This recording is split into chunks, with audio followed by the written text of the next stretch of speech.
That's what we're going to discuss now, the referendum in Ireland on reforming abortion laws. It's a subject that is arguably the most contentious issue in Irish politics, and where Irish Prime Minister Leo Varadkar has said he will campaign for a yes vote.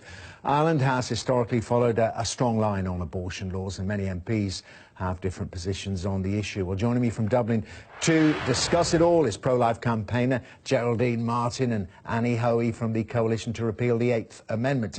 Very good to talk to you both. Annie Hoey, do you feel the tide of political and public opinion moving your way?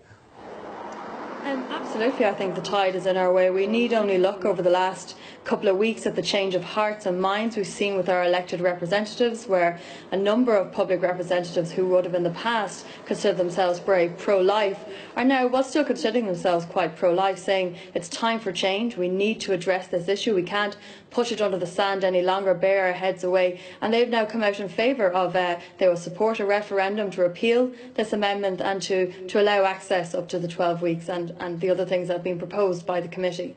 OK, well, Geraldine Martin, I mean, I guess you agree with that. A referendum is certainly coming. Do you think you can defeat it?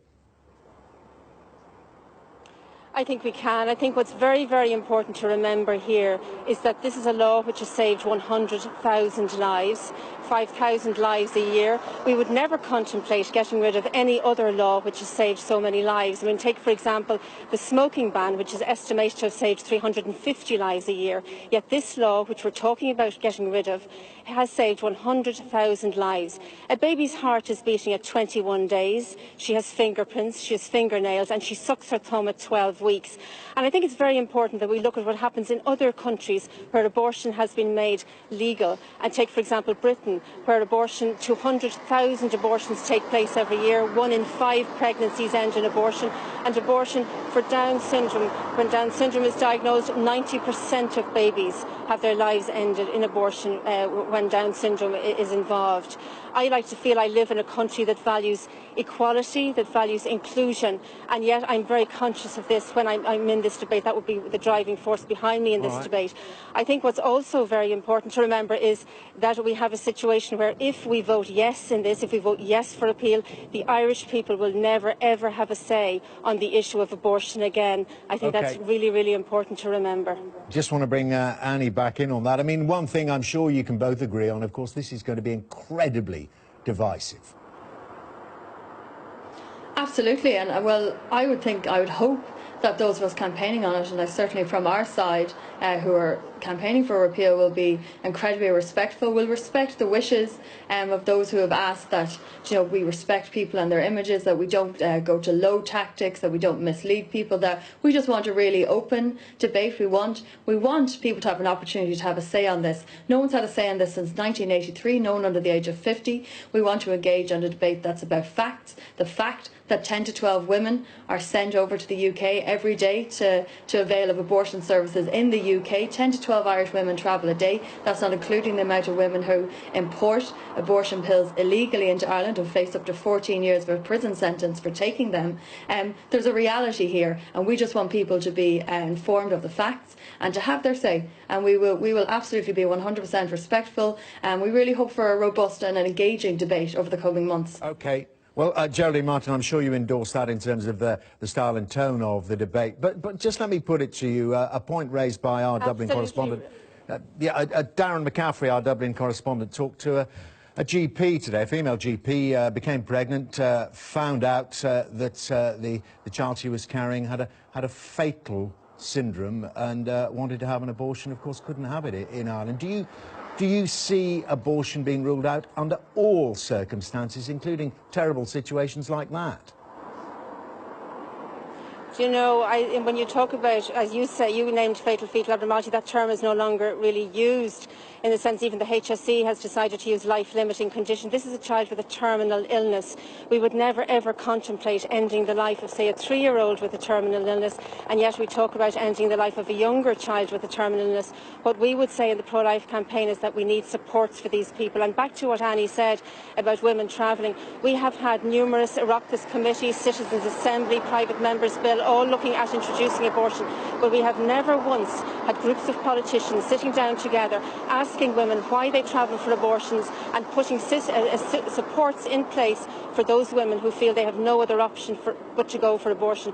Every night we have 20 women, pregnant women, homeless in our city here, and it has never been addressed by our politicians. And yet we are talking tonight about removing a law which protects lives, which has protected 100,000 lives, a law which involves ending the life of a child. Abortion is always life-ending. It is never life-saving. OK, well, Annie Hoey, you have to deal with that issue. You know, what about the choice of the unborn child? What about their rights? Well, I think just to say, when we say it's never life-saving, we absolutely have instance and evidence where the law that we currently have has cost a life and has resulted in some really serious incidents where we've had people being kept, a woman kept on a life support because they weren't sure what to do, even though she herself was brain dead, there was no chance of her surviving. She was kept on a life support because she was a couple of weeks pregnant and they weren't sure what to do. So I think that's a misleading statement to make. And there is a reality here.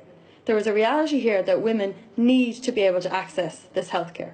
And that is the reality of it. And I think you can see the politicians over the last couple of weeks, when they've listened to the stories, when they've listened to those really tragic stories of parents with very wanted and very, very loved pregnancies being forced out of this country to travel over to the UK to access abortion services because of fatal fetal diagnosis, and the absolutely horrific stories of having to fly back without their child's remains or their child's remains being couriered to them a couple of days later. That is inhumane treatment of people. We cannot treat people like that any longer. And I think when we get into really serious emotive stuff, we absolutely have been and are listening to those really tragic stories. They were in the 8 committee, they were talking at the Citizens' Assembly, and they gave their very real, very lived experience, and we have to respect that and understand that that is happening every single day.